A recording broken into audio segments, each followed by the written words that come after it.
والسلام على من اتبع الهدى ربي زدني علما ربي زدني علما 36 নম্বর সূরার 1 নম্বর আয়াত ইয়াসিন। তারপর বলা হচ্ছে ওয়াল কুরআনিল হাকিম, তারপর ইন্নাকা লামিনাল মুরসালিন। এখন দেখেন যে এই যে আয়াতগুলো ইয়াসিন, তো এরকম আয়াতগুলোকে বলা হয় যে এগুলোর অর্থ আল্লাহ ছাড়া কেউ জানে না। তো আল্লাহ বলছেন যে কোরআন স্পষ্ট, কোরআনের আয়াতসমূহ স্পষ্ট, পুরা কিতাবটাই হচ্ছে সুস্পষ্ট কিতাব, যেটা হচ্ছে 15 নম্বর সূরার 1 নম্বর আয়াত। এটা পড়ে দেখতে পারেন যে আয়াতসমূহ স্পষ্ট, কিতাব হচ্ছে স্পষ্ট, কোরআন হচ্ছে স্পষ্ট, তিনটা বিষয় সুস্পষ্ট। তাহলে কোনো কিতাবের ভিতরে যদি অস্পষ্ট কোনো কিছু থাকে তাহলে ওইখান থেকে আসলে কিছু বোঝা যাবে না। এর মানে হচ্ছে যে তখন ওই কিতাবটা অস্পষ্ট হয়ে যাবে। বিষয়টা হলো যে ইয়াসিন, এটা বলার সাথে সাথে বলে যে এটার অর্থ আল্লাহ ছাড়া কেউ জানে না। এখন দেখেন যে ইয়ার অর্থ কি সেটা আল্লাহ কোরআনের ভিতরে বলে দিচ্ছেন, সিন অর্থ কি সেটার অর্থ আল্লাহ কোরআনের ভিতরে বলে দিচ্ছেন। হ্যাঁ, সান, সিন, সুন, সোনান, সুন্না, এই শব্দগুলো কিন্তু কোরআনে আছে। ইয়ার শব্দটাও কোরআনের মধ্যে আছে, যেটা হচ্ছে যে চলমান, যেটা বলে যে আপনার মুদারে বা বর্তমান ভবিষ্যৎ বুঝালে ইয়া বসে, মানে এটা একটা চলমান বিষয়। এটা আগেও চলতেছিল, এখনো চলতেছে, ভবিষ্যতেও চলতে থাকবে। এটা হচ্ছে ইয়া। আর সিন যেটা হচ্ছে সেন্স, যে কোনো একটা সিনারি দেখে আপনার সেন্স হচ্ছে।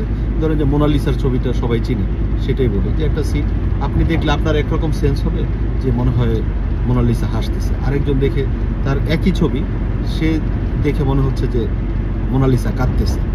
আসলে ঘটনাটা কি, আপনি এক সাইড থেকে একটা সেন্স করতেছেন, আরেকজন আরেক সাইড থেকে সেন্স করতেছেন। এখন ইয়াসিনের ক্ষেত্রেও কিন্তু সেম একই ঘটনা ঘটতেছে। যখন বলা হয় যে ইয়াসিন, এটার অর্থ আল্লাহ ছাড়া কেউ জানে না, এটা হলো এক ধরনের সেন্স, তাদেরটা হচ্ছে নেগেটিভ সেন্স। আবার যারা জ্ঞানে সুগভীর পরিপক্ক ওয়ার-রাসিখুনা ফিল ইলম, যে তারা, তাদেরকে যদি বলা হয় যে ভাই কোরআনে কি অস্পষ্ট কোনো আয়াত আছে, বলবে যে না, প্রশ্নই ওঠে না, পুরা কোরআনই হচ্ছে সুস্পষ্ট কিতাব, যেটা 15 নম্বর সূরার 1 নম্বর আয়াত। এখন সেটা হচ্ছে তাহলে ইয়াসিন অর্থ কি? তখন বলবো যে হ্যাঁ ভাই, এটার অর্থ আছে। তাহলে কি, যে এটার অর্থ কি আপনি জানেন? সে বলবে যে ইয়েস। তাহলে এই যে ইয়েস, এটাই কিন্তু আসলে ইয়াসিন। ইয়া এটা আসলে ওয়াই, এই যে এরকম, অথবা এই যে হাত, যেটা হ্যাঁ, এই যে হাত, হ্যাঁ, অথবা এরকম খুলে দেওয়া, এই যে ইয়াদ, এটা হলো দাল। হ্যাঁ, এই যে এটা আপনার যে লালনের একটা গানে শুনবেন যে আপনার এই দাল, দাল মানে হচ্ছে এই যে হাতের যেই ব্যাপার, পায়ের যেই ব্যাপার, হ্যাঁ, হাঁটুটা বাস করলে যে শক্তি যেটা হয় সেটা হচ্ছে দাল, মজবুত, শক্ত। আর হাতের ক্ষেত্রেও সেম। আর ইয়া যেটা হচ্ছে ইয়া, এই যে এটা তাব্বাত ইয়াদা, ইয়া, হ্যাঁ, তাব্বাত ইয়াদা আবি লাহাবি ওয়া তাব। আবার তাবারাকাল্লাযী বিয়াদিহিল মুলক, ইয়াদ। তাহলে যেটা হচ্ছে যে খুলে যেই দলিলটাকে দেয়া হয়েছে, দাল যখন আসে যেটা শক্ত মজবুত। এখন ইয়ার পরে যখন সিন আসে, সিন মানে হচ্ছে সেন্স। এটা কি? এটা হচ্ছে যেমন আপনার সুন্নাহ শব্দটা কোরআনের ভিতরে অনেক জায়গায় পাবেন। সুন্নাহ, সুন্নাতা, সুন্নাতা আল্লাহ। যদিও বলা হয় যে এই আপনার নবীর সুন্নাহ, কিন্তু নবীর সুন্নাহ বলতে কোরআনে একটি আয়াত নেই। এটা বহুবার বলা হয়েছে যে যারা কোরআনকে একমাত্র বুঝে বুঝে পড়ে তারা জানে যে নবীর সুন্নাহ বলতে যেগুলো চলমান, যে দাড়ি, টুপি, পাঞ্জাবি, টাকনোর উপরে কাপড়, তারপরে আপনার যে আতর দেওয়া, লাউ, কদু, মধু, এগুলা, হ্যাঁ, তো এগুলো হচ্ছে আসলে বানোয়াট, নবীর নাম দিয়ে তৈরি করা হয়েছে। সুন্নাত হচ্ছে একমাত্র আল্লাহর, এটা ফরজ আল্লাহর, সুন্নত আল্লাহর, তারপরে আপনার যে আমর সেটাও একমাত্র আল্লাহর। আল্লাহর বিধানে আল্লাহ কাউকে শরীক করেন। এটা 33 নম্বর সূরার 38 নম্বর আয়াতকে যদি আপনি প্রশ্ন করেন, দেখবেন যে ফরদা আল্লাহ, সুন্নাতা আল্লাহ, তারপরে আমর আল্লাহ, তিনটাই হচ্ছে আল্লাহ। তাহলে এই যে সিন যেটা হচ্ছে আসলে সেন্স, যেটা হচ্ছে ইয়াসিন, এটা হচ্ছে ইয়েস।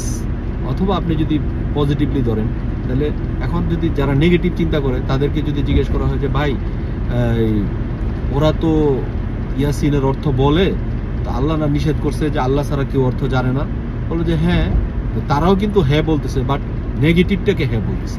তাহলে আপনার ইয়েস মানেই যে সব ভালো সেটাও না, ইয়েস মানে যে সব খারাপ সেটাও না। এটা কনটেক্সট অনুযায়ী আসলে অর্থটা নিতে হবে।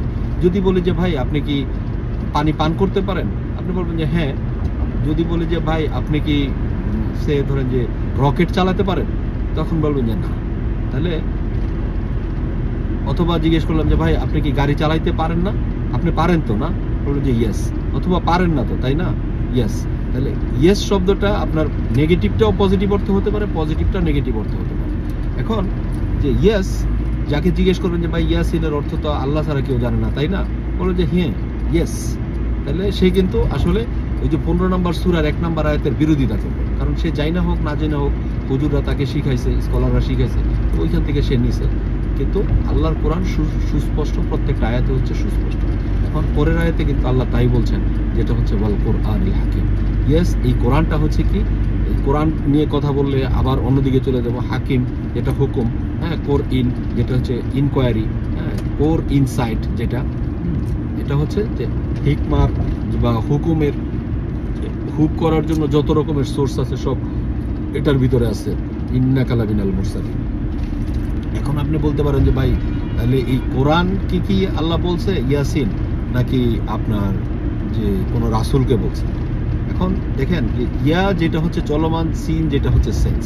এখন আমি যদি জাস্ট একটা সিম্পল উদাহরণ দিই, যে ম্যাথের বই, তাহলে ম্যাথমেটিক্স যে টিচার পড়ায় সে হচ্ছে ম্যাথের শিক্ষক। ম্যাথমেটিক্সের বই যেটা, সেটা হচ্ছে ম্যাথের বই। ম্যাথের ক্লাসরুম যেখানে পড়ানো হয় সেটা হচ্ছে ম্যাথমেটিক্সের ক্লাসরুম। হ্যাঁ, তাহলে এখন যেইখানেই যাবেন সেইখানেই ম্যাথ। এবার যদি আমি কেমিস্ট্রির কথা বলি, তাহলে কেমিস্ট্রির যে শিক্ষক যে কেমিস্ট্রি পড়ায়, কেমিস্ট্রির যেই বই, তারপরে কেমিস্ট্রির যেই ল্যাব যেখানে প্র্যাকটিক্যাল করা হয়, কেমিস্ট্রির পরীক্ষা, কেমিস্ট্রির রেজাল্ট, এখন যেইখানে কেমিস্ট্রি হবে আসলে স্থান কাল পাত্রভেদে অর্থটা কিন্তু আপনার যে কোনো ব্যক্তি, বস্তু, বিষয়, সত্তা, ইনস্ট্রাকশন যে কোনো জায়গায় এটা সেট হওয়ার কথা। এখন ইয়াসিন দিয়ে কি কোনো রাসূলের নাম আছে? দেখবেন যে ইয়ার সাথে সিনের কানেকশন দিয়ে আপনার একজন রাসূলের কথা আল্লাহ বলে তার উপর সালাম বা শান্তির কথা বলেছেন। হ্যাঁ, তো এখন আপনার যখন যে চলমান সেন্স কোনো মানে সায়েন্স, যে সায়েন্টিফিক যেই ব্যাপার, সেটার উপরে যে কোনো ব্যক্তি যখন তার সেন্স দিয়ে কাজ করে চলবে, তখন সে ওই গুণের অধিকারী হবে।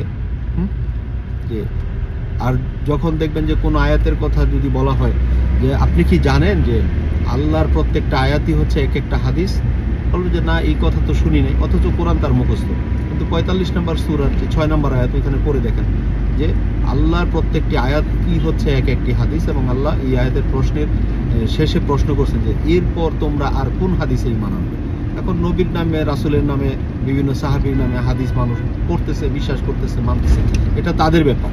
তাহলে ইয়া যেটা হচ্ছে একটা চলমান ব্যাপার, সিন যেটা হচ্ছে সেন্স, যেটা হচ্ছে সায়েন্স, হ্যাঁ, যেটা সেন্স তৈরি করে, যেটা হচ্ছে সুন্নাহ।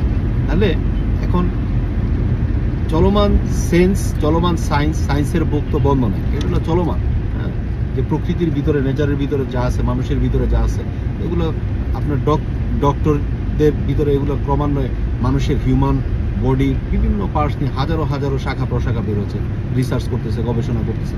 এটা এরকম না যে মানুষ নতুন করে কিছু করতেছে, এটা আল্লাহ দিয়ে রাখছেন, ওইখান থেকে তারা গবেষণা করে বের করতেছে। এরকম নেচারের ভিতরে আপনার সেন্সের ব্যাপার চলমান আছে, যে আপনার যে এই যে উষ্ণায়ন হচ্ছে এটা কেন হচ্ছে, হ্যাঁ, সেন্স, যে তাপমাত্রা যে দেখা যাচ্ছে যে বেড়ে যাচ্ছে, এটাও তো সেন্সের ব্যাপার। এখন এটা ধরেন আগুন, পানি, মাটি, বাতাস, যে কোনো জায়গার যে সেন্সের বিষয়। এখন এই আল্লাহর আয়াতসমূহ হচ্ছে দিগন্তে দিগন্তে, ওইখান থেকে যদি আপনি কানেক্ট করার চেষ্টা করেন, তাহলে হয়তো আপনি বুঝতে পারবেন যে ইয়েস আই গট ইট, যে কোরআন কি বলছে, যেটা হচ্ছে যে বিজ্ঞানময়। এখন সায়েন্স নিয়ে যত রকমের ব্যাপার আছে সবগুলোর সাথে হচ্ছে ইয়াসিন, যে ইয়েসের সাথে সম্পর্ক। এটা ভাই আমার জাস্ট কি বলে যে কুইক আন্ডারস্ট্যান্ডিং আমি শেয়ার করলাম। এখন ইয়ার সাথে সিন দিয়ে ইয়াসিন, তারপর এরকম শব্দগুলো আপনার পাবেন, যেটা হচ্ছে যে নেগেটিভ অর্থে, যে নিরাশ হওয়া যে শব্দটা, এটা কোরআনের ভিতরে অনেকবার আসছে। তো তারা শুধু যে একমাত্র কোরআন দিয়ে কি হবে, হবে না তো, নিরাশ। হ্যাঁ, আল্লাহর একমাত্র হাদিসই কি যথেষ্ট? নিরাশ। যে নবীর সুন্নাহ তো আপনার কোরআনে পাওয়া যায় না, সব তো আল্লাহর সুন্নাহ। এই আয়াতগুলো শোনার সাথে সাথে দেখবেন যে তারা নিরাশ হয়ে থাকবে। হ্যাঁ, এখন ইয়েসটা কিন্তু আপনার পজিটিভ এবং নেগেটিভ, যেটা হচ্ছে যে চলমান একটা সেন্সের সাথে। এখন সেন্স আপনার পজিটিভ অর্থেও আপনি ব্যবহার করতে পারেন, আপনি নেগেটিভ অর্থেও ব্যবহার করতে পারেন।